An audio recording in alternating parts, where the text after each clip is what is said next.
Genetic testing may, although it's not really a nice thing to think about, it's definitely necessary for certain jobs. While occupations such as flipping burgers on McDonald's don't really require genetic testing because they're not too important, occupations such as being an airplane pilot, especially for a commercial airplane, where hundreds of lives depend on your competence as a pilot, for those jobs, genetic testing does matter. In the case of James Jr., he has a sickle cell trait, or he may have it. He does not have anemia, but he may have the trait, and as it turns out, the trait still affects what you could be doing as a pilot. By this primary source, written by Dr. John Sotos, which discusses how certain genetic traits affects airplane pilots. Anyway, it says that people with sickle cell trait, like not the actual disease, but just one allele or of the trait, could still pass out or even die at altitudes of just 4,000 feet. And seeing as commercial pilots can fly up until 35,000 feet, that's probably not a good thing to do, as in pass out at 4,000, because then your co-pilot would have to take over. And if your co-pilot also has sickle cell trait, you could both die, send the plane down, and kill everyone on board. That would not be a good thing to do. So, it's compared to having a quadriplegic fly a plane. I mean, certainly with the right prosthetics, the quadriplegic could fly a plane, but why would you want to take the risk, especially when there are so many other people willing to become pilots out there? People who have working legs and arms, and people who won't pass out, or potentially pass out, at 4,000 feet, or 5,000 feet, or 35,000 feet. With genetic testing, and then subsequent filtering out of people with undesirable traits by that, you would definitely be possibly saving the lives of lots of people on board of an airplane.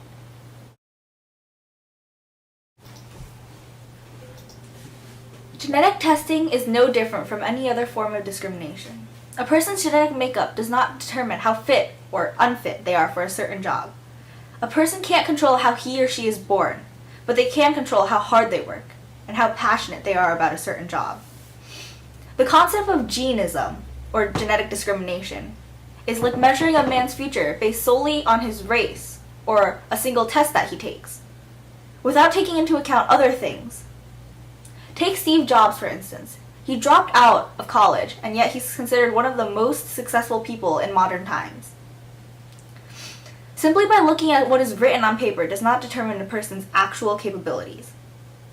People in his workplace might treat James Jr. differently if he does in fact carry the sickle cell trait. Even though he could have equal or even greater capabilities than others, just due to his genetic makeup, people could discriminate against him. In order to prevent such discrimination, genetic testing should not be used in workplaces at all. Testing could lead to employers deciding not to hire James Jr., despite the fact that he might have better capabilities than others, just because he carries sickle cell trait.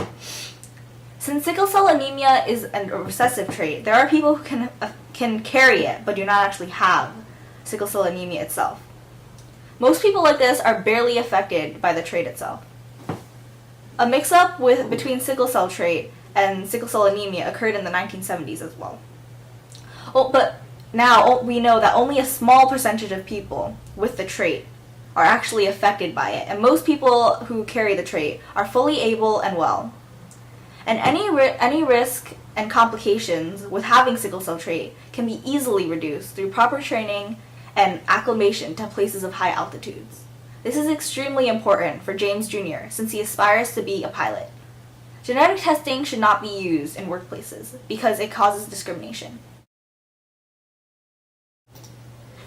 I think that using the term discrimination to describe what may potentially happen to James is unduly harsh. Discrimination is defined as the unfair treatment of a person based on their external characteristics. In this case, the treatment is completely fair. Barring a short person from playing basketball isn't being heightist. It's just hiring based on common sense. They would be bad at basketball. In this case, a person with sickle cell anemia would not only be bad at being a pilot, they would be dangerous. According to a survey by the U.S. Air Force, 75% of physicians believe that there are serious risks involved with people with sickle cell anemia flying a plane, and 44% thought that there would be potential risks. Screening for sickle cell anemia would be a great way to prevent this. People with sickle cell anemia wouldn't be allowed to fly planes, and that would, because they would be dangerous to themselves and others, and this would prevent them hurting other people.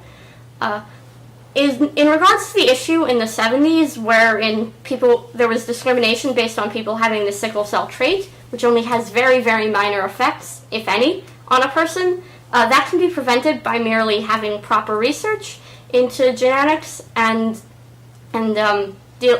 that. If James Jr.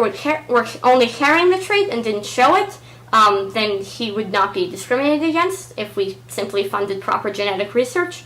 But if he did have the trait, then he might be discriminated against, but I don't believe that would be a bad thing. This one particular facet of him, while it's certainly not the only thing that matters, might be seriously dangerous for other people, and it would be a good thing were he not hired based on having sickle cell anemia disease. Since it is normally allowed for people with the sickle cell trait to become pilots, there really isn't any need for it to be tested. And not letting perfectly capable people to be able to do what they want because of genetic trait is known as discrimination. And according to a British medical site called patient.co.uk, the sickle cell trait has almost no chance of having an effect on anyone. So going back to how others said that a sickle cell trait pilot would be passing out at 4,000 feet of elevation or something like that, that has almost no chance of happening. So it's really ridiculous to ban anyone because of that.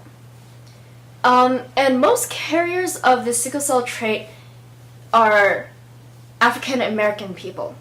And out of the entire population of America, only 12% of these people are African American. And going into even more, only 1 in 12 of these African American people have the sickle cell trait. We can't even confirm that they will actually be pilots or anything. So in this entire nation of America, a very, very small percent of these civilians are carriers of the sickle cell trait. Being a carrier of the sickle cell trait doesn't really even affect you overall, since it doesn't affect how you study, it doesn't affect how you see or anything. So not letting someone be a pilot because of this genetic trait is, as I said, discrimination. This can relate to how a short person can still be a basketball player. According to the NBA, the shortest NBA player was 5'3", which is my height. And yet he was accepted to be a basketball player, and he was very famous because of that. And he was also a very good player. Yes, people with sickle cell trait are allowed to become pilots today, but that doesn't mean they should be allowed to become pilots. Or, think of genetic testing, not discrimination, but as something like a job interview or a resume. You could say that job interviews are discriminating against people with bad talking skills, or that resumes are discriminating against people with bad backgrounds, but obviously it's not discrimination, it's just taking your traits and skills into consideration. A secondary source, by the way, that I've heard about was made by the official blog of the U.S. Navy. Apparently it says that military recruits are 32 times more likely to die than... military recruits with a sickle cell trait are 32 times more likely to die than military recruits without. So clearly the same applies for airplane pilots, which means it's reasonable that people with sickle cell trait should probably not become pilots. They will be putting a lot of other people's lives into danger. And that's why I believe that genetic testing is necessary for certain jobs. Genetic testing is no way to measure a person's capabilities. You can't measure their capabilities by how they were at birth. Although I agree it is important for James Jr. to know if he has the trait, it is not important for his employer to know. The Americans with Disabilities Act says the employer cannot discriminate against him, and he does not have to give his employer information about whether or not he has the trait itself. Genetic testing is a form of discrimination. Now, in a survey done in 1997-1998 in the Jamaican Sickle Cell Clinic, out of 73 people who flew 750,000 miles, only one had any complications whatsoever. Ultimately, James Jr. should not be discriminated against because he has the sickle cell trait, because he should be able to follow his dreams and aspire to become a pilot.